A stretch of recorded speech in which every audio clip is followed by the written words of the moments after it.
الحمد لله نحمده ونستعينه ونستغفره ونعوذ بالله من شرور أنفسنا وسيئات أعمالنا من يهده الله فلا مضل له ومن يضلل فلا هادي له أشهد أن لا إله إلا الله وحده لا شريك له وأشهد أن محمدا عبده ورسوله لا نبي بعده اللهم إنا نسألك علما نافعا ورزقا طيبا وعملا متقبلا. Para jemaah sekalian rahimani rahimakumullah. Di antara kalimat Nabi sallallahu alaihi wasallam yang beliau pesankan kepada kita semua ada sebuah hadis, tapi saya akan ambil satu kalimat saja dari hadis itu untuk kita pelajari sejenak sebagai muqaddimah kajian ini. Sebelum kita lanjutkan nanti di pembahasan fikih tentang hal-hal yang makruh tentang sholat,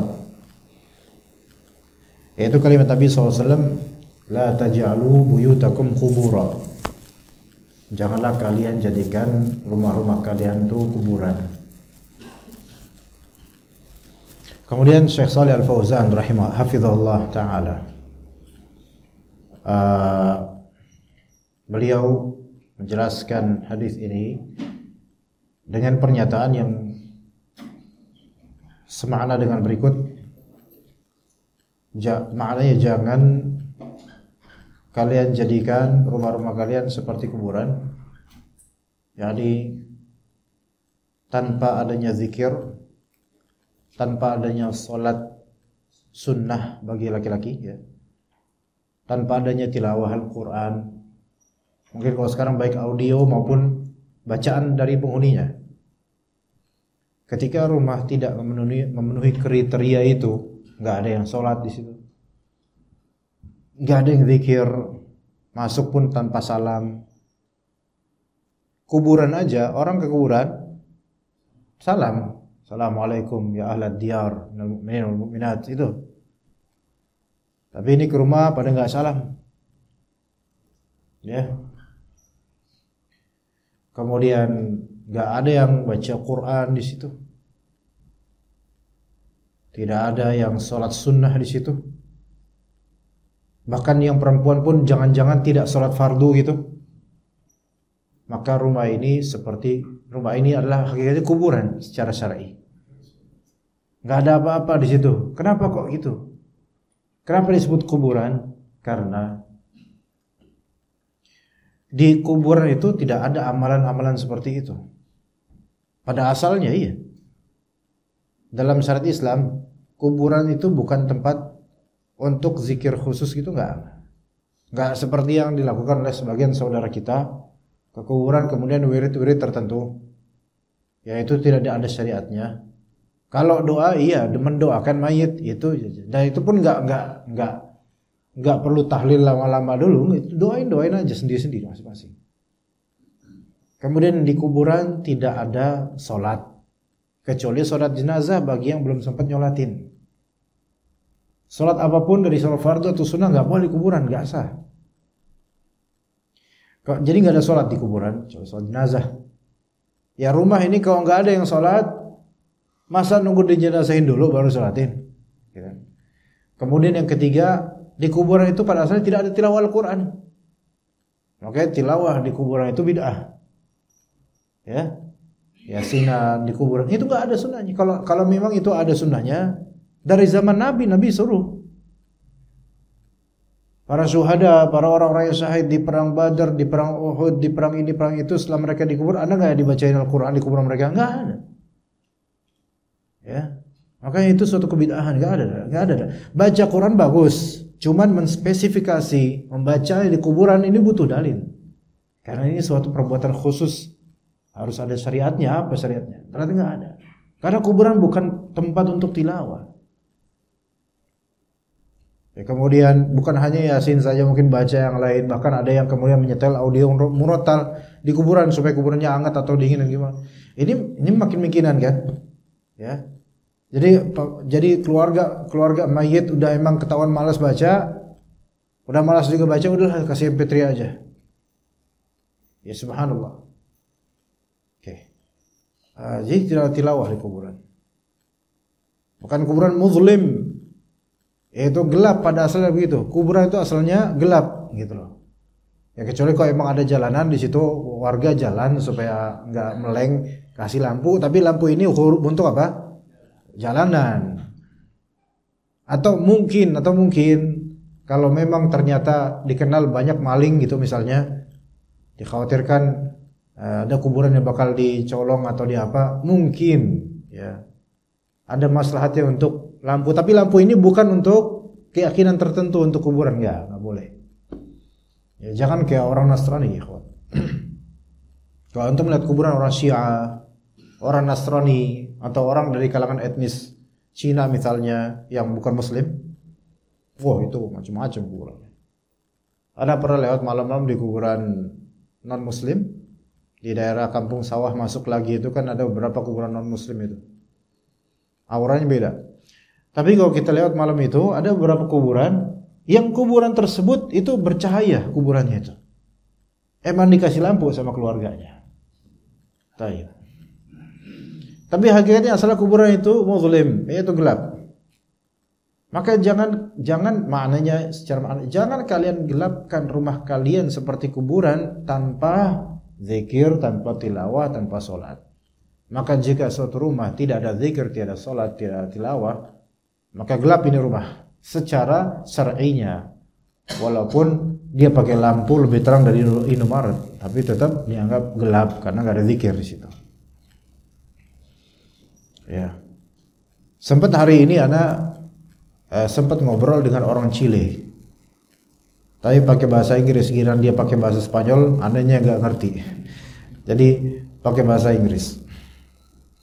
Dia memberi judul How to Heal Yourself gitu. Bagaimana cara menyembuhkan dirimu ketika emosi terganggu, ketika ada pikiran, ketika secara psikis gangguan. How to heal yourself.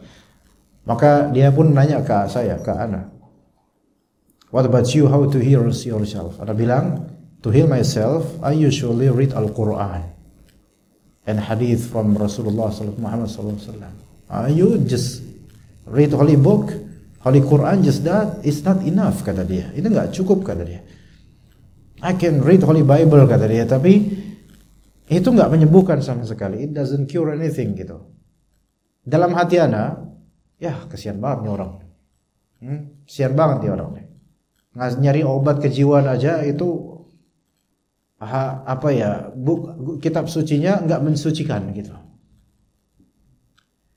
Ya betul, memang kadang-kadang kita butuh format berikutnya dari healing. Kita butuh psikiater kadang-kadang, tetapi yang paling pertama adalah kita kembalikan ke Allah gitu loh. Nah, di platform tersebut ana enggak diizinkan untuk ceramah religius. Jadi ana ya biarin aja dia, mumpung dia Kristen, ya bodo amat lah dia mau ngapain. Bisa ana ceramahin beliau orang ini gitu. Ana ajak ke Islam, tapi memang di platform itu tidak dalam rangka membicarakan agama gitu jadi. Tapi di sini Anda belajar teman-teman. Jemaah sekalian rahimakumullah. Itu menjadi representatif dan perwakilan dari semua dari orang-orang non muslim sebenarnya. Yang kalau mereka ketika gundah gulana galau, impossible mereka kembali ke kitab suci mereka. Dan memang benar it's not enough, karena nggak bakal cukup kitab suci mereka itu untuk menjadi media healing mereka. Nggak bakal cukup, karena umumnya mereka pun sebenarnya dibilang percaya pun belum tentu percaya juga dengan apa yang ada di kitab mereka. Seandainya mereka sangat percaya dengan kitab mereka, maka mereka akan memberikan treatment pada kitab-kitab mereka seperti Muslim memberikan treatment pada Al-Quran. Menghormati, menghargai Al-Quran, membaca Al-Quran, dan banyak scholar dan pelajar yang betul-betul menghafal Al-Quran, tapi buktinya jarang. Paling biarawan, biarawati dan juga pendeta dan juga paling orang-orang paling solehnya mereka itu pun mereka nggak menghafal Bible mereka. Nah di sini zikir kata Allah Azza wa Jalla, alladzina amanu wa tatma'innu qulubuhum, kata Allah Azza wa Jalla, alladzina amanu wa tatma'innu qulubuhum bi dzikrillah, ala bi dzikrillah tatma'innul qulub. Orang-orang beriman dan tenang kalbu mereka dengan zikir kepada Allah. Sungguh dengan zikir kepada Allah hati akan tenang.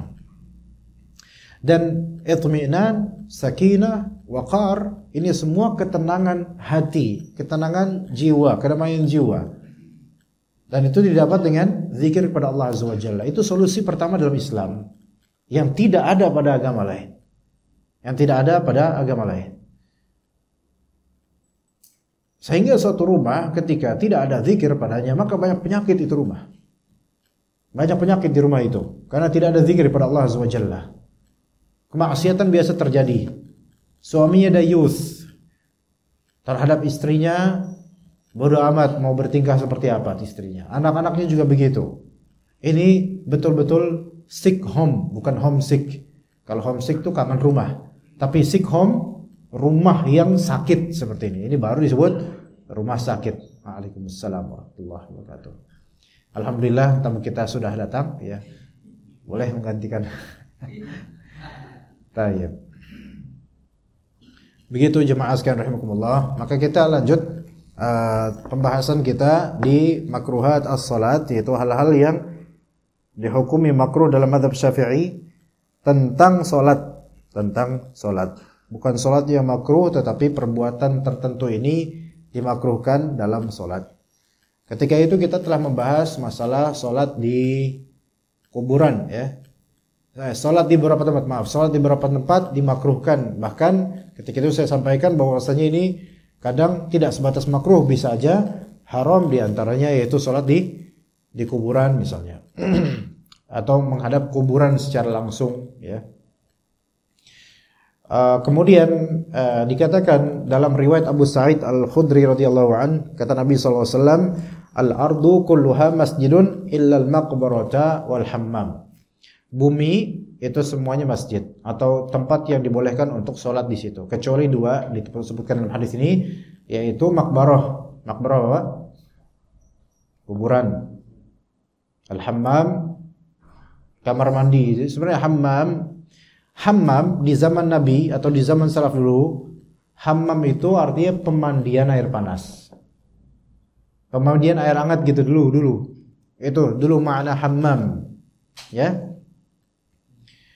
Jadi ada tempat, kalau sekarang mungkin sebutannya ya pemandian air hangat, air panas di situ. Yang mana orang-orang banyak ke situ, kemudian mereka membuka baju mereka. Dan di beberapa bilik tampak aurat mereka gitu loh. Ya. Nah, dikiaskan dengan itu, maka segala model kamar mandi atau tempat untuk buka aurat, maka itu bukan tempat untuk sholat. Lebih-lebih kamar mandi atau WC itu tempat yang memungkinkan adanya najis di lantai kadang-kadang ya. Maka ini tempat yang tidak boleh dijadikan tempat sholat. Dikiaskan dengan yang seperti ini, tempat sampah. Ya, sholat di Bantar Gebang di bagian daerah yang sering kena sampahnya, maka ini nggak boleh. Ya, maka ini nggak boleh. Tapi tentang masalah salat di tempat pemberhentian unta, itu juga dilarang karena posibilitas apa? Akan ditendang sama unta atau untanya bakal lepas dan semisalnya. Tapi pola tajuzu salatu fi ardin maghsubatin aw baitin maghsubin li'anna al-lubtha fihi wal baqa'u yahrumu fi ghairi as-salah fali an yuharramu fi as-salati aw la. Tidak boleh sholat di bumi yang digosok atau rumah yang digosok. Apa itu gosok? Gosok itu adalah pengambilan tanpa hak secara paksa, itu gosok. Pengambilan sesuatu tanpa hak atau secara paksa. Dan dengan paksa. Ini namanya gosok. Ya. Gimana Pak? Ngerti Pak? Karena sengketa yang sebenarnya itu bukan hak miliknya dan dipaksa untuk dijadikan masjid. Maka ini termasuk ardh maghsubah atau bait maghsub atau masjid yang maghsub, digosok. Gitu. Ini juga terjadi di beberapa daerah di Indonesia ini, ya. Padahal putusan pengadilan memenangkan pihak A, tapi pihak B sudah kadung jadikan itu masjid. Dan kalau pihak A merubuhkan masjid itu, maka terjadi fitnah yang besar. Padahal itu tanahnya pihak A. Dan tidak ridho sebenarnya itu tanah dijadikan masjid karena tanpa persetujuannya. Maka ini ardh maghsubah, bumi yang dighasab, diperebut dengan paksa. Maka sholat di tempat tersebut sebenarnya bukan makruh, haram yang lebih tepat. Ya, yang lebih tepat haram. Maka dikatakan li'anna al-lubtha fihi wal baqa yahrumu fi ghairi shalah. Di luar masalah salat aja, menetap dan tinggal di situ haram. Karena itu bukan area miliknya, teritori kekuasaannya bukan. Kalau dalam selain urusan salat aja haram, apalagi dalam urusan salat, lebih haram lagi salat di situ gitu. Ya.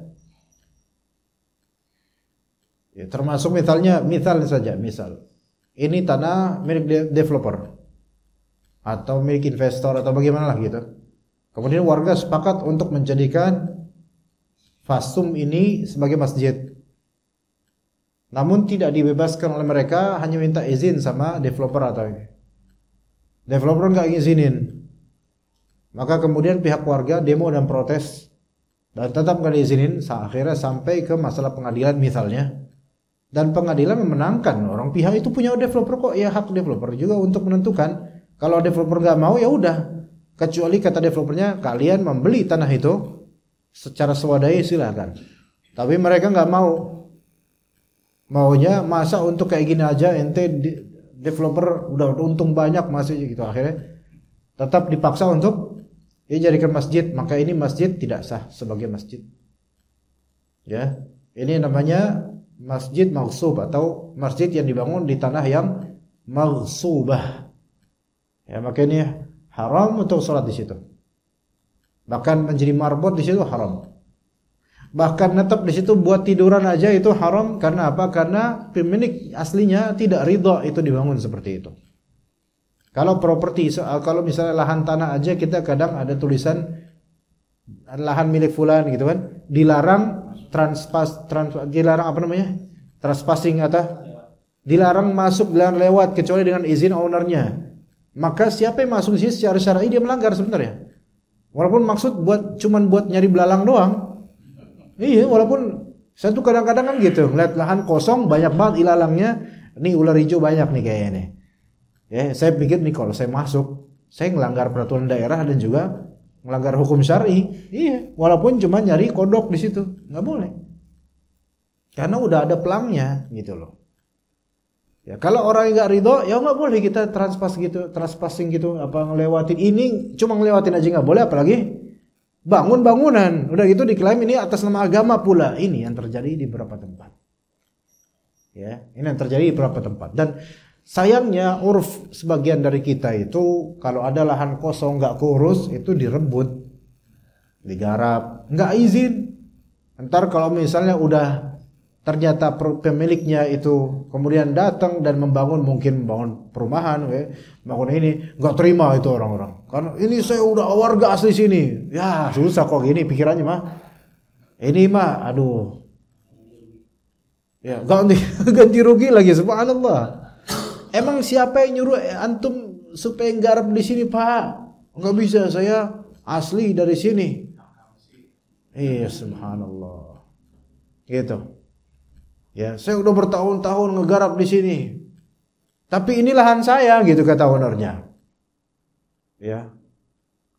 Ini ada sertifikatnya, semuanya udah ini milik saya. Saya enggak pernah nyuruh Anda untuk nanam palawija di sini, enggak pernah untuk jadiin sawah, enggak pernah. Ya, walaupun ada orang asli sini, gitu loh. Nah, ini yang menjadi uruf sebagai kita. Ya. Di seberang perumahan wahana aja itu kan ada pemajikan, terus sana itu ada sawah, lahan sawah itu milik perusahaan PT.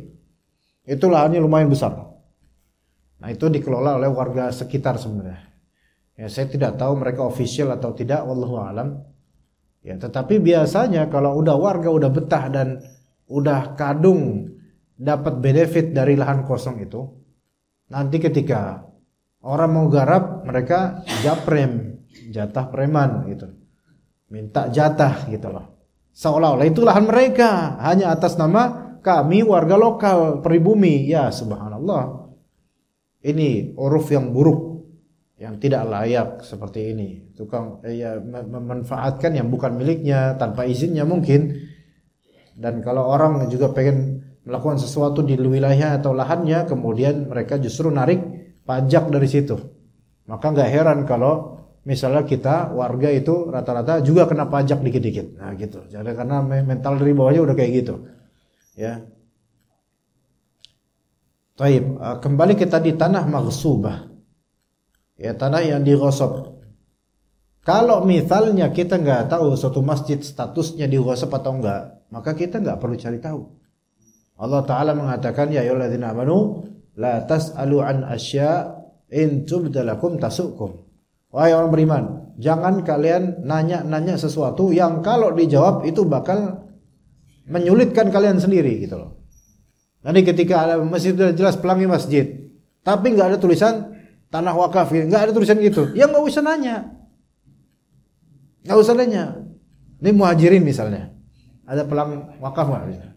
Kemudian, wah nih tanah samping parkiran, samping warga, curiga gua nih, misalnya gitu.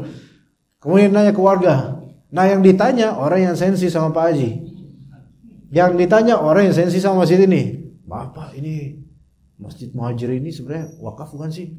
Wah jangan percaya Pak gitu. Itu bukan masjid tuh, asli musola, pengen aja dibilang masjid kayak gitu. Terus itu nggak wakaf Pak, itu gosok katanya misalnya. Akhirnya nggak jadi sholat di muhajirin, akhirnya hijrah beneran jadi muhajirin beneran dia. Ya. Maka nggak perlu kita bertanya sesuatu yang sebenarnya kalau kita dapat jawabannya takutnya ya jadi tahu deh hukumnya gitu. Udah, apa yang zahirnya aja. Apa yang zahirnya aja. Begitu juga tentang orang, tentang aib orang dan seterusnya. Kalau emang zahirnya bagus, udah nggak usah dicari-cari apa jeleknya. Ya nggak usah dicari-cari. Nyusahin diri itu malah justru jadi beban ya. Jadi masjid ketika itu sudah tampak masjid udah nggak perlu dicari lagi ini wakaf atau apa. Udah mentreatmentkan itu sebagai masjid juga. Kita baca doa di situ. Allahumma ftah li abwaaba rahmatik. Kita salat sunnah di situ tahiyatul masjid. Ya udah bismillah. Ya begitu. Kemudian lakin in shalla fiha sahhat salatuhu. Tapi kalau dia salat di masjid hasil ghasab itu sah salatnya. Salatnya tetap sah. Apalagi kalau dia enggak tahu itu masjid digosok. Dia salatnya makin sah, ya tetap sah aja. Dia tahu tapi tetap haram salat di situ, itu tetap sah salatnya, apalagi kalau dia enggak tahu. Li'annal man'a la yakhtassu bis salat. Karena larangan untuk sholat di situ itu bukan khusus di poin sholatnya, bukan, tetapi di poin hal lain yaitu tentang tanahnya, tentang sikapnya yang seolah-olah kalau sholat di situ seolah mendukung adanya sengketa ini atau mendukung adanya ghasab, perbuatan yang sifatnya tidak legal ini gitu. Falam yamna' sihhatuha, maka pelarangan ini tidak mencegah keabsahan salat. 15 dari hal-hal yang dimakruhkan dalam salat. 15 as-sukut. As-sukut, apa sukut itu? As-sukut yaitu diam, meneng, anteng. Bismillah.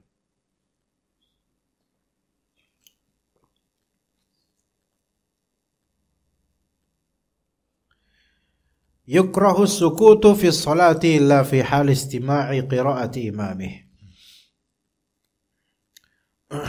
Dimakruhkan diam dalam salat. Dimakruhkan diam saat salat. Kecuali ketika menyimak bacaan imamnya. Ya dimakruhkan diam. Kalau diam, ya pas diri qiyam nih diam. Habis baca Al-Fatihah diam dia. Ghairil maghdubi alaihim waladdallin. Dalam salat zuhur diam. Imamnya masih berdiri, ya dia masih berdiri lah. Imamnya misalnya bacanya surat apa? Surat Al-Waqiah. Lama tuh. Dia nunggu aja. Lama banget ini. Makruh dia diam. Akhirnya dia nggak diam. Caranya apa? Nggak diam kan itu kan? Kode-kode sampai cepetan apa gitu kan? Lama banget sih gitu kan? Maka ini makruh kalau dia diam. Harusnya atau hendaknya dia sunnahnya apa? Penuhi dengan bacaan Al-Quran. Taib, gimana kalau misalnya dia udah satu surat, Alam nashrah laka sadrak, sampai akhir, imam tetap masih diri, belum ruku-ruku juga, tetap dia makruhkan diam. Dia lanjut dengan bacaan berikutnya yang dihafal, asal bukan Al-Fatihah. Apa yang dihafal? Bahkan sebagian ulama membolehkan dia ngulang bacaan yang tadi kalau emang gak ada hafalan lain. Iya. Kadang kita diam Pak ya. Kita udah selesai bacaan surat, imam masih diri, diam kita. Bukan karena nggak punya hafalan lagi, emang ngerasa ya udah satu surat aja, nggak usah nambah. Enggak, sebenarnya jadi makmum, antum baca lagi sunnahnya. Feel it, yaitu penuhi itu. Jangan sia-siakan waktu jeda itu dengan diam mulutnya terus mikirin utang. Ya lanjut. Ya udah baca ayat utang juga boleh ya. Nggak apa-apa, lanjut. Ya, kemudian Allahu Akbar, baru dia selesai, kemudian ikut imam. Begitu ya. Itu sunnahnya begitu. Wa falau sakata fi ruku'ihi aw sujudihi aw qiyamihi aw qu'udihi sukutan yasiran lam tabtul salatu. Kalau dia diam dalam ruku'nya, dia diam dalam sujudnya, dia diam dalam berdirinya, dia diam dalam duduknya, dengan diam yang yasir, yang sebentar, enggak batal salatnya, enggak masalah. Enggak batal salatnya. Sukutan yasiron, sebentar gitu, diam enggak masalah. Wa in sakata tawilan li'udhrin bi anna nasiya syai'an fasakata liyatadhakkarahu lam tabtul salatuhu aidha. Kalau misalnya dia diam tapi lama, cuma ini ada uzur, diamnya ada uzur karena dia lupa. Agak lama memang diam, tapi karena dia lupa sesuatu, terus dia diam dalam rangka mengingat-ingat sesuatu yang dia lupa itu. Maksudnya lupa sesuatu sini, lupa bacaan. Dia ingat-ingat, maka enggak batal salatnya. Kayak misalnya imam, ya dalam baca dia misalnya baca surat Al-Mu'minun. Nah, pertengahan lagi. Makmum gak ada yang tahu terusannya apa. Dia diam. Makmum juga diam karena mau nerusin, ya gak ada tahu gue terusin apaan gitu kan makmum. Makmum diam, imam diam. Lama itu. Lama makmumnya bingung mau ngapain. Imamnya juga lagi mikir. Apa terusannya? Kalau dalam rangka liyatadzakkar, untuk mengingat ayat berikutnya, kalimat berikutnya, lam tabtul salatuhu, enggak apa-apa, enggak batal salat, enggak masalah. Iya, enggak masalah. Cuman ya kalau bisa jangan terlalu lama. Ingat lama. Mau saya contohin enggak berapa lama, Pak? Hah? Sampai Isya. Ya kalau kelamaan ya juga itu kan membuat makmum risih juga. Lama lupa ya. Ya gak mungkin kan lupa, nyerah habisnya Assalamualaikum warahmatullahi wabarakatuh. Emang lu kira soal jenazah gitu kan? Ya kan? Ya kalau memang dia, ya udah gantilah sama surat yang dia mudah. Iya, faqra'u ma tayassara minal Qur'an. Bacalah apa yang mudah dan bagimu dari Al-Qur'an. Jangan dipaksa banget gitu loh. Ya. Apalagi ini ada makmum, mereka punya kebutuhan, punya kewajiban, yaitu malah memberatkan makmum. Nah kalau misalnya ternyata emang lama banget, sampai semenit kan udah lama banget, itu diam semenit dalam orang kira mati dan imam nih kayaknya udah mati nih, tapi masih diri gitu. Apakah makmum boleh walk out, tafarruq? Boleh nggak kira? Boleh nggak? Ayo Pak, ayo. Pernah loh saya, tapi bukan kasus ini sebenarnya. Boleh nggak? Ayo Pak, kok di sini Pak? Biasanya di situ. Tukar ya? Hah? Boleh nggak di sini? Boleh nggak? Boleh. Memisahkan diri dari jemaah boleh. Kalau memang ada alasan boleh. Ya, alasannya kalau terlalu lama. Terlalu lamanya emang terlalu lama ini diemnya. Atau alasannya karena ada kewajiban sehingga harus cepat-cepat, itu boleh memisahkan diri kemudian sholat sendiri situ, atau mungkin di tempat lain, itu nggak apa-apa. Hadis Muadz yang pernah kita jelaskan dulu, Nabi SAW tidak mengingkari orang-orang yang walk out dari sholat berjamaah, dari jamaah sholat, hanya karena Muadz bin Jabal itu di sholat isya bacaannya terlalu panjang. Itu yang baca loh, lah ini nggak baca, diem. Qad aflahal mu'minun alladzina hum fi shalatihim khashi'un, sampai berapa? Lupa dia. Mikir-mikir gitu.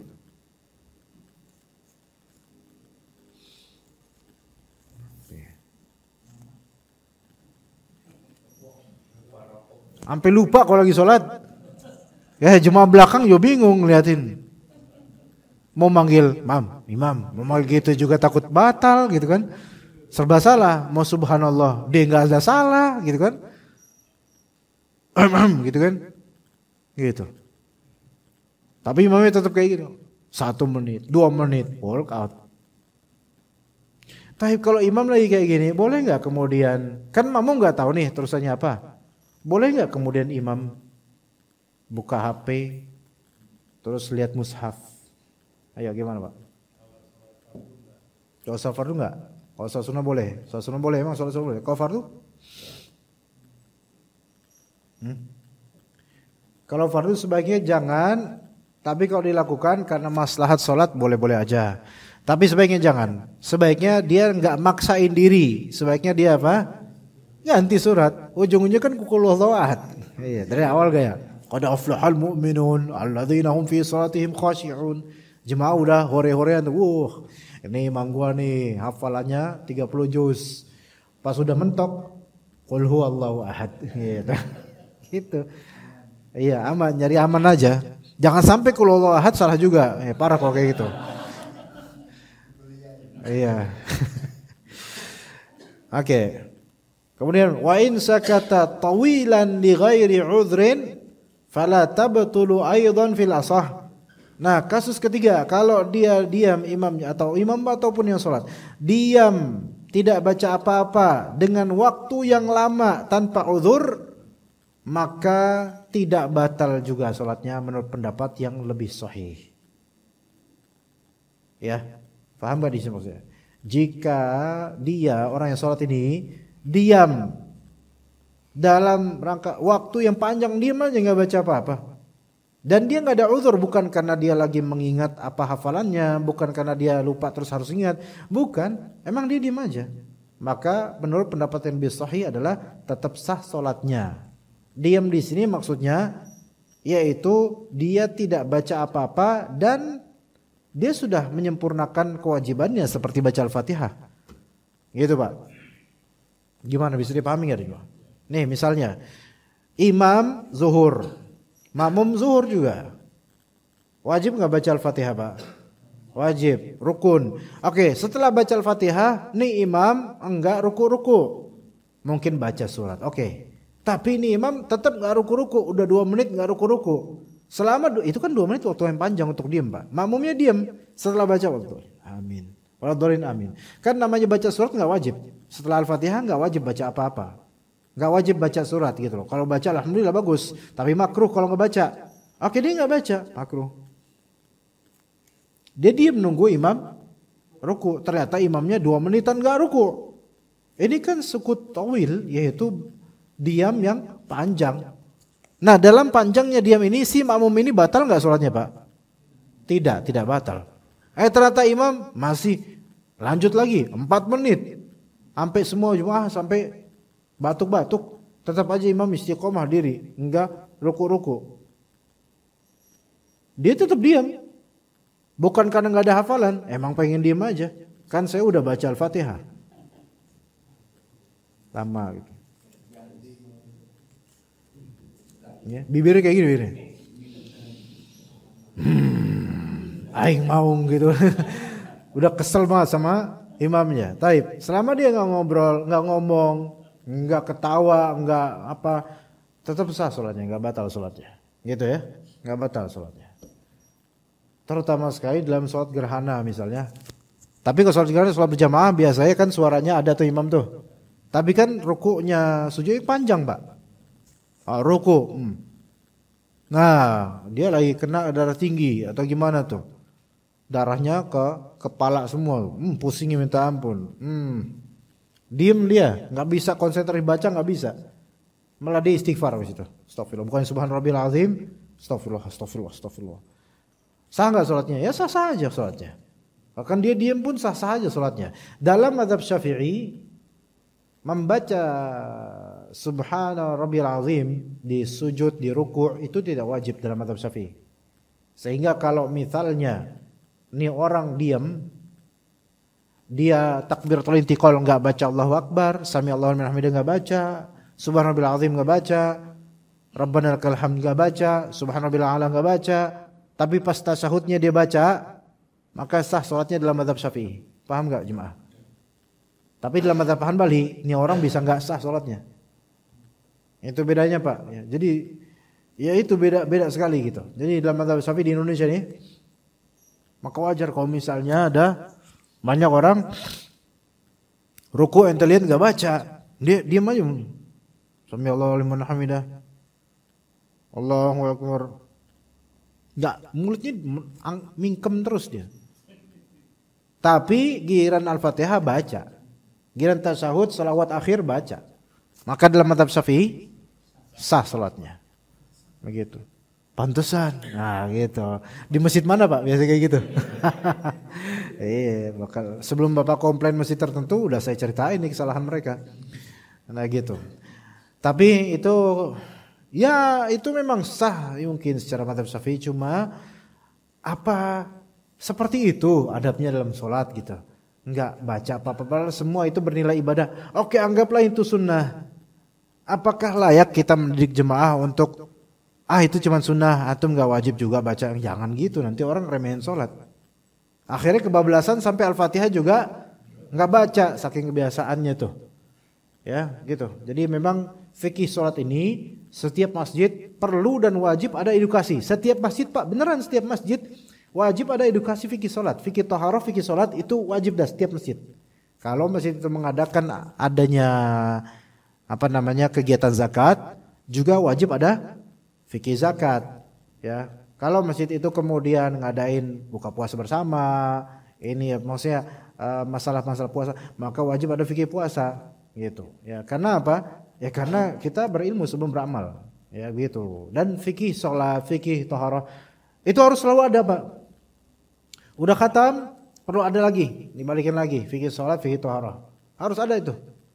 Makanya kalau ada seorang ustadz tinggal dekat masjid tertentu dan ternyata diberikan kesempatan untuk isi kajian di masjid dekat rumahnya, ternyata nggak ada fikih taharah, nggak ada fikih sholat, itu daripada ustadznya kena dosa, maka dia perlu mengajukan diri supaya mengadakan kajian tentang fikih taharah, fikih sholat gitu, Pak. Karena apa? Enggak semua orang yang ke masjid ngerti detail dari semua ini. Ya, bahkan banyak yang tercerahkan dengan ada kajian ini. Ternyata selama ini saya sholatnya enggak haji, Pak. Ustaz, kok urusan enggak haji, kayaknya enggak haji deh kalau urusannya. Terus gimana Ustaz saya tobatnya? Udah Bapak tobat, minta sama Allah semoga dimaafkan dan semoga tetap ada banyak pahala buat Bapak. Dah gitu aja. Itu, banyak orang baru realize, baru sadar setelah usia tua itu masih bagus. Karena belum wafat duluan udah sadar. Sehingga bisa meralat nanti di hadapan Allah, Allah terima amalannya insyaallah gitu, Pak. Itu makanya jangan cuma semangat bangun masjid. Tapi semangat keilmuan supaya jemaah-jemaah ini juga ngerti fikih masjid, fikih yang berkaitan dengan sholat, fikih yang berkaitan dengan taharah. Karena ini yang menyelamatkan dengan izin Allah Subhanahu wa taala. Oke gitu ya. Kemudian yang ke-16, isyaratul akhras. Isyaratnya orang yang bisu. Ya. Isyarat orang yang bisu. Ya. Inna isyaratul akhrasil mubhamah tu'tabar kan nutghi fil bay' wan nikah wat talaq wal raj'ah wal qadhaf wal li'an wa sairul uqud wal ahkam. Orang bisu. Orang ini bisu nih, gagu dia. Dia enggak bisa ngomong dengan clear gitu. Jadi pakai isyarat. Nah, isyaratnya orang bisu itu dalam fikih semanzilah seperti bicara dalam jual beli, akad jual beli, akad nikah, talak, rujuk dari cerai, ya. Kemudian qadzaf itu menuduh seseorang sebagai pezina, ya. Al-li'an menuduh istri telah melakukan perzinahan atau semacam itu. Dan seluruh akad dan seluruh hukum itu sama. Maksudnya orang yang dia bisu, orang yang bisu kalau melakukan akad itu dengan isyarat dalam fikih sah. Dalam fikih sah. Akad nikah misalnya. Kalau akad nikah gimana, Pak? Dari wali ya, Pak. Bukan sebelum diterima, belum dikasih, diterima duluan. Saya serahkan, saya nikahkan putri saya Maimunah binti Hasan dengan mas kawin seperangkat alat sholat sama alat perang, dibayar tunai. Ya, kemudian si calon suami, calon mantu ini dia kan bisu. Maka dengan isyarat gitu misalnya. Gampang ya? Tahu gitu bisu aja gitu, naudzubillah min dzalik. Iya. Gitu. Lah itu gimana jadinya? Sah enggak kata saksi? Saksi bisu juga. Ya, ini repot juga nih. Taib. Oke, sah gitu. Sah khalas. Khalas sah. Bahkan juga dalam talak orang bisu isyaratnya itu sebagai ucapan. Ya, misalnya kalau misalnya bisa menjadi talak beneran. Seorang yang ngomong bisa ke istri ngomong, "Lo gua N." Gitu. Walaupun bercanda gitu. Tapi ini maksud lo gua N itu indikasi kuat terhadap talak gitu. Kalau pakai ini ya, pakai lisan. Nah, orang bisu juga kayak gitu.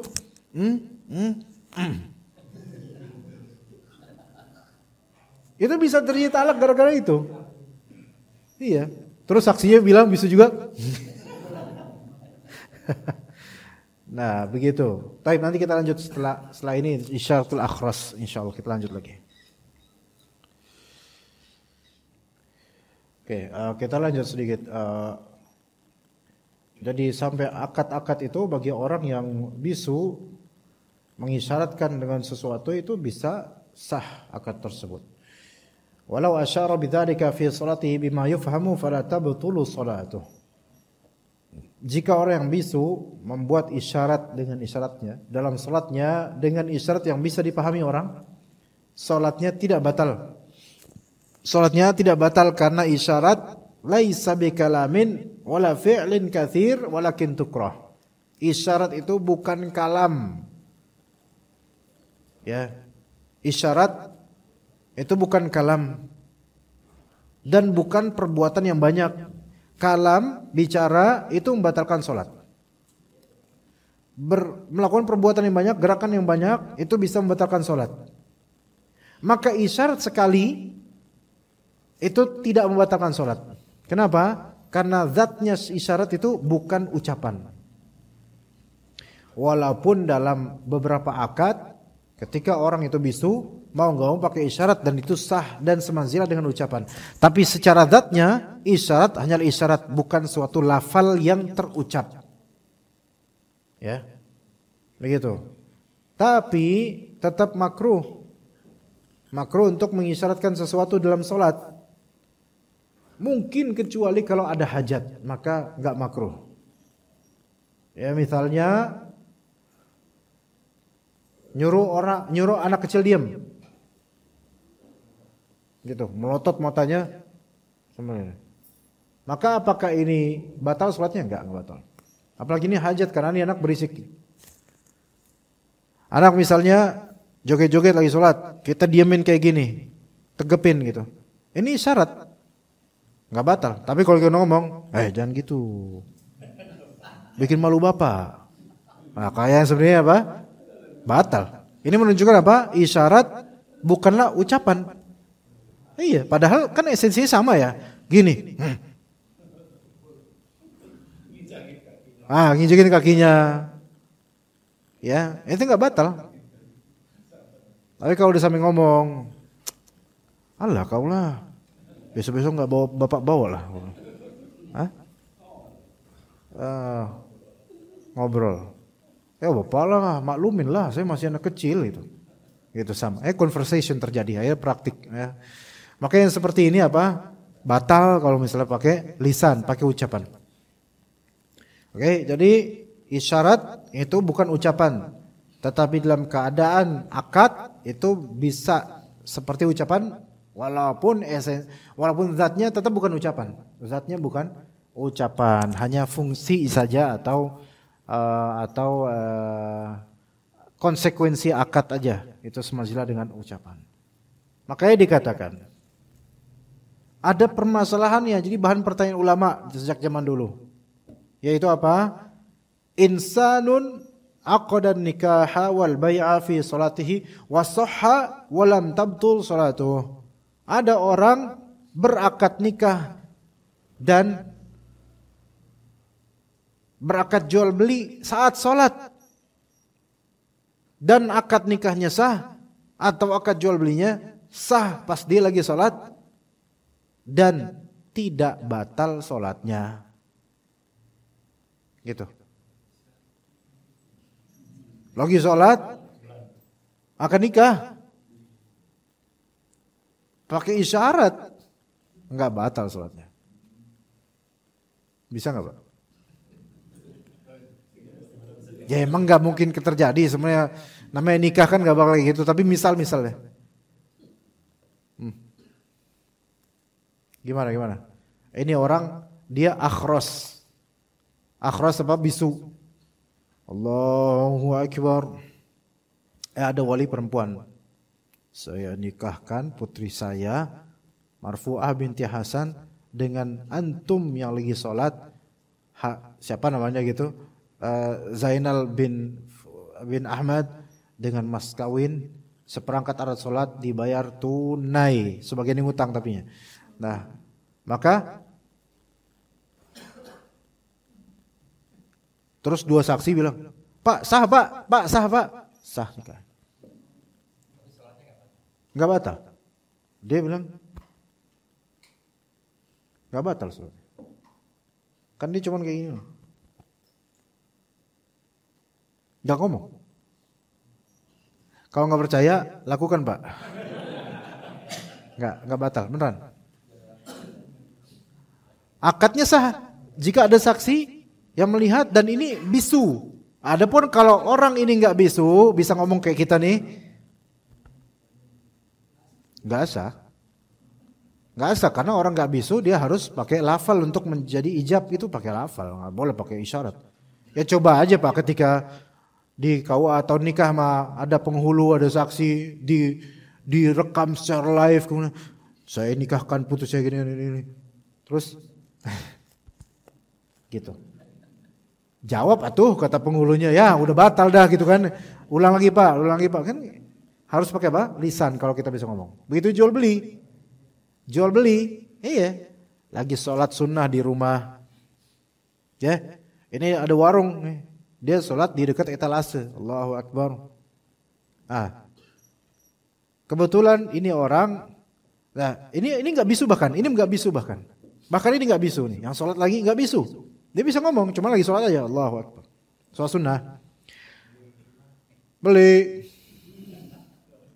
Ya, si Otong baru datang sekarang lu mati kan ngomong gitu. Tadi pas gue sholat lu nggak datang. Pas gue sholat datang lu gitu kan. Beli. Emang sengaja Pak kata dia. Pas bapak sholat emang saya sengaja datang gitu kan. Pak Citos berapa Pak? Oh ini ada harganya Pak 5.000 Pak. Ini saya beli satu ya Pak ya. Dikasih 5.000 taruh di etalase. Pak saya beli satu ya Pak ya. Sah nggak akad ini jual belinya? Sah. Karena dia nggak mampu, nggak dibolehin untuk bicara, maka dia dengan isyarat. Jual beli pakai isyarat sah Pak. Menurut pendapat yang sahih sah. Tapi dalam mazhab Syafi'i sebenarnya nggak sah. Kalau dalam mazhab Syafi'i, karena mazhab Syafi'i itu jual beli harus pakai lafal. Tapi dalam mazhab Hanbali namanya bai' mu'atat, itu boleh dengan isyarat, boleh. Boleh Pak, cetos 5.000, plak gitu. Di bawah dua. Yang lagi sholat, sip. Enggak ngomong sip. Coba. Sah. Orang nikah aja bisa sah dia, tapi kalau yang nikah harus yang bisu baru bisa sah. Begitu. Nah, adapun kalau gerakannya banyak seperti orang yang tidak tidak seperti orang nggak sholat, maka ini bisa batal sholatnya. Kayak dia lagi sholat terus buka Shopee, berakat di situ, mesen. Wah, ada kopi tubruk nih, mesen. Dan gak perlu transfer, dia pakai Shopee Food, capek GoPay atau pakai apa gitu. Tinggal klik aja. Lah ini kan kayak orang gak sholat Pak. Ya kan? Kayak gini-gini. Teks. Iya. Scroll up, scroll down gitu. Batal udah ini mah. Ya. Tapi kalau misalnya dia baca Al-Quran lewat handphone, kenapa gak batal? Padahal ada gerakan juga. Pertama, gerakan gak terlalu banyak. Kedua, tujuannya ini untuk hajat sholatnya, maka ini nggak batal kalau misalnya pakai handphone untuk baca Al-Quran. Oke, gitu Pak ya. Jika pertanyaan silakan sebelum kita selesai. Ini Bapak ini dulu bentar.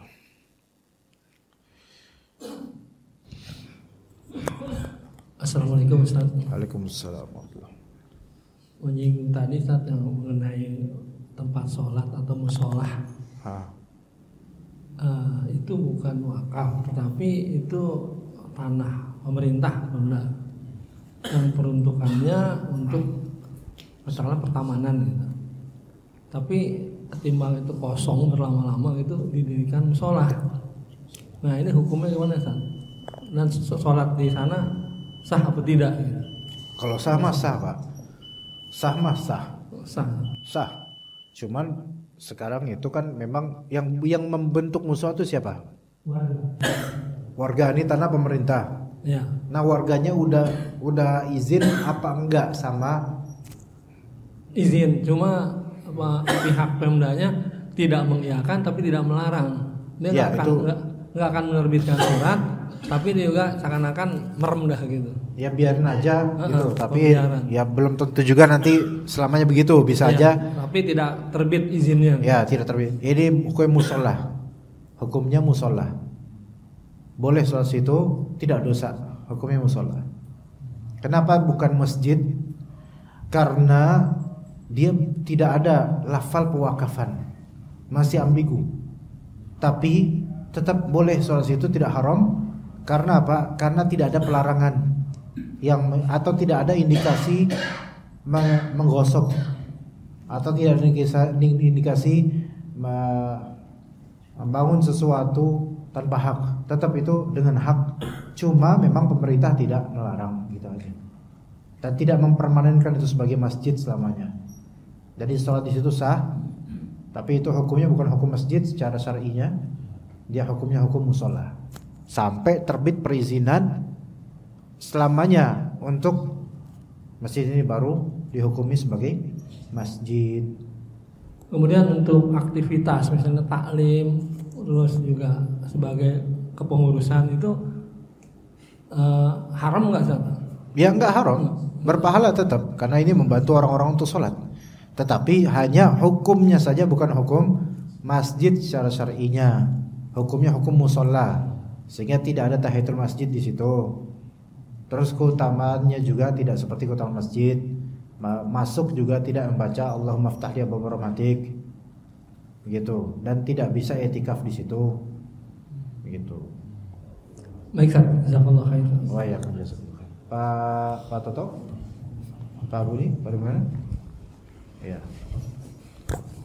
Ada dua pertanyaan Ustaz berkaitan dengan yang tadi topik kajian malam ini tentang masalah wakaf masjid Ustaz. Jadi orang tuanya itu memang pati, perwira tinggi. Nah, dia membangun sebuah wakaf masjid gitu, Ustaz. Orang tuanya sebagai apa, Pak? Orang tuanya sebagai? Orang tuanya itu jenderal, Ustaz. Oke. Nah, terus kemudian orang tuanya karena dia setelah meninggal, masjid itu tuh bermasalah, Ustaz. Oh, apa tuh permasalahannya? Ya, karena belum ternyata ada sengketa antara dia dengan adiknya. Nah, si adiknya ini nggak berani karena dia jenderal gitu kan, Ustaz. Ini setelah matinya sang jenderal. Iya. Nah, masjidnya udah dibangun. Masjidnya sudah dibangun. Dulu ketika dibangun itu tanah punya siapa? Sudah diwakafkan atas nama jenderal itu, tapi ternyata di balik itu ada kasus yang tadi gitu. Nah, kalau seperti itu hukumnya gimana, Ustaz? Nah, kasusnya itu detailnya itu pada tahu nggak kira-kira? Dia pembagian lebih ke perebutan pembagian waris, Ustaz. Oke, ketika masih belum ada persengketaan ini, berarti itu kan harta warisan dari orang tua mereka berdua ya. Betul. Nah, ketika itu semua aman-aman aja. Ya itu tadi dianggap aman karena dia nggak berani karena ini kan jenderal gitu, Ustaz. Jadi kayak punya power gitu, Ustaz. Tapi berita tentang terjadi persengketaan tanah itu akhirnya merebak. Itu baru mulai ketahuan setelah kapan meninggal. Ah, jadi sebelum meninggal semua itu dianggap fine-fine aja sama warga. Ya. Muskilah ini. Itu kembali ke awalnya, kembali ke asalnya gini. Wallahu alam ya, wallahu alam. Itu dikembalikan ke awalnya aja. Bahwasanya itu aslinya tanah yang clean, bersih untuk wakaf gitu aja. Gini, sebaiknya DKM masjid ya, itu memberanikan diri untuk membeli ya, Ustaz. Bukan membeli dulu, sebentar sebelum membeli, kalau bisa jangan karena lumayan pakai duit juga itu soalnya. Gini, ada ke notaris, misalnya notaris atau pengacara bertemu dengan pihak yang mempersengketakan, yaitu adiknya almarhum itu, kemudian bilang baik-baik dan tolong bisakah ini dipermanenkan supaya kita semua tenang ibadah di situ gitu. Itu dulu aja. Nah, dalam kondisi persengketaan dan juga nego agar masjid ini diridhoi oleh penyengketa atau yang berselisih, itu warga sholat di situ sholat normal karena kembali ke hukum asal, kembali ke hukum awal. Mereka tahunya itu hanyalah sebagai masjid yang mereka cintai dah gitu. Adapun syubhat seperti ini kembali ke kaidah al-yaqin la yazulu bisyak. Sesuatu yang yakin pada asalnya itu jangan digoyahkan dengan keraguan yang terjadi setelahnya. Maka kembali ke basic awal, yaitu udah soalnya. Kecuali ada nas kemudian dari pihak, ada nas nih, yaitu teks langsung baik lisan maupun teks resmi atau ucapan dari pihak penyengketa, yaitu adiknya itu, bahwasanya dia tidak ridho tanah itu dijadikan sebagai masjid karena itu ada bagian dia, maka mulai sejak itu ya berarti itu masjid, mungkin sebagiannya atau seluruhnya bagian dari syubhat atau ghosab, sehingga menjadi sesuatu yang baiknya dihindari untuk soal situ. Makanya difikskan problem ini dari DKM bahwa notaris, pengacara, saksi juga ada untuk membujuk adiknya almarhum untuk meridhoi masjid ini diwakafkan. Gitu. Dibujuk terus berapa kali gitu dibujuk. Seperti itu, ya. Harus ada effort itu. Ini demi kenyamanan rakyatnya juga yang udah kadung sholat situ. Karena kalau dibiarkan menggantung jadi syubhat, khawatirnya nanti adik almarhum itu akhirnya menang putusan pengadilan atau punya hak untuk membongkar masjid itu. Jadi difikskan segera begitu. Syukur Ustaz. Jazakallah. Baik. Assalamualaikum warahmatullahi wabarakatuh. Saya mau bertanya di luar konteks yang diajarkan mengenai hukum orang yang sholat membuat saf baru sementara saf di depannya masih kosong. Apa hukumnya itu, Pak Ustaz? Kalau memang dia tahu saf depannya kosong dan muat untuk dirinya, ya hukum asalnya itu haram karena dilarang dari Nabi SAW. Bahkan konsekuensi ulama beda pendapat. Ada yang iya kalau haram iya jelas. Ada yang mengatakan memang makruh. Tapi kita ambil yang paling hati-hati yaitu haram. Taib, dari yang berpendapat haram ini soal konsekuensi sah atau tidak salat orang yang sendirian di belakang itu ada dua pendapat juga. Ada ulama yang mengatakan, kebanyakan ulama mengatakan salatnya tetap sah. Ulama lain mengatakan salatnya tidak sah. Begitu konklusinya. Ya, tapi saya lebih condong ke pendapat yang salatnya tetap sah, tapi dia melakukan hal yang terlarang. Gitu. Kali-kali di sini kejadian seperti itu. Hanya karena saya punya tempat duduk ada di situ, ada lubang masih di mana? Besar di sebelah di saf pertama. Orang bikin saf di belakang. Itu karena keawaman itu. Memang banyak di mana-mana Pak Haji kayak gitu. Kita mungkin sudah tahu hukumnya mangkal, tapi orang ya harus diberi udzur ya karena kejahilan, nggak tahu, nggak ngerti. Emang hal seperti ini di mana-mana Pak. Kalau mau marah-marah kita marah-marah terus sebenarnya Pak. Tapi mau gimana lagi, kita kan nggak boleh juga kita terlalu keras dalam masalah ini karena ya orang banyak nggak tahu. Ya, biar Allah Taala maafkan kita dan mereka aja udah gitu. Ya, edukasinya kemang kurang, di mana edukasi kurang. Makanya saya bilang tadi, fikih sholat itu perlu di semua masjid sebenarnya. Supaya hal-hal seperti ini bisa ditindak dan bisa dibenahi. Iya. Kalau yang udah ngaji sih alhamdulillah gitu loh. Tapi yang orang-orang kadang ngaji nggak mau, tapi kemudian dikoreksi nggak mau juga. Ya udahlah, ya sabar aja gitu loh. Iya. Itu masih lebih mending Pak. Kadang-kadang ada yang udah jelas di depannya kosong, nggak mau depan gitu loh. Yang depannya kentut nih, dia nggak mau. Mungkin karena bekas kentut kali dia nggak mau gitu. Dia nggak mau maju gitu, nggak mau maju. Bahkan sebelum sholat udah imam udah takbiratul ihram, semua udah takbiratul ihram. Ini masih ada yang kosong, yang belakang nggak mau masuk, nggak mau maju. Ada juga yang di masjid-masjid kampung terutama itu, antar kakek-kakek, aki-aki sama aki-aki itu lebar banget jaraknya itu. Itu satu orang masuk sudah bisa tuh, tapi kira ada masuk, mereka berdua kesel. Karena ada yang masuk di antara soft ini gitu. Karena apa? Karena keawaman. Ini kita harus sabar emang. Gak bisa kita omelin orang-orang. Harus sabar. Biar supaya orang tuh tahu. Kalau saya ngomong kan beda. Kalau Pak Ustadz yang ngomong ada powernya. Ada powernya. Ya oke. Baik, terima kasih. Assalamualaikum warahmatullahi wabarakatuh. Assalamualaikum. Ya, jadi kedepannya jemaah yang sudah paham itu ada kewajiban untuk mengisi soft yang kosong pas sebelum mulai sholat atau di tengah-tengah sholat. Kalau ada yang batal itu isi. Atau kalau dia tahu nih pojok nih masih kosong, fit nggak buat dirinya. Kalau memang fit, ya wajib dia untuk apa? Isi. Kalau emang nggak fit, ya udah. Fit maksudnya apa? Muat gitu. Kalau nggak muat ya wajar, nggak diwajibkan gitu. Karena kalau dipaksa itu bakal mengganggu orang yang udah ngisi sop itu. Badan gede, ini cuma segini, dipas-pasin sama dia. Ya, kan mangkel jadi. Wah, kurang ajar nih orang nih. Jadi di dalam soalnya doa nih, ya Allah berikan dia azab dan dikit. Jadi jangan bikin orang sholat jadi murka, jangan. Ya udah sesuai kondisi aja gitu.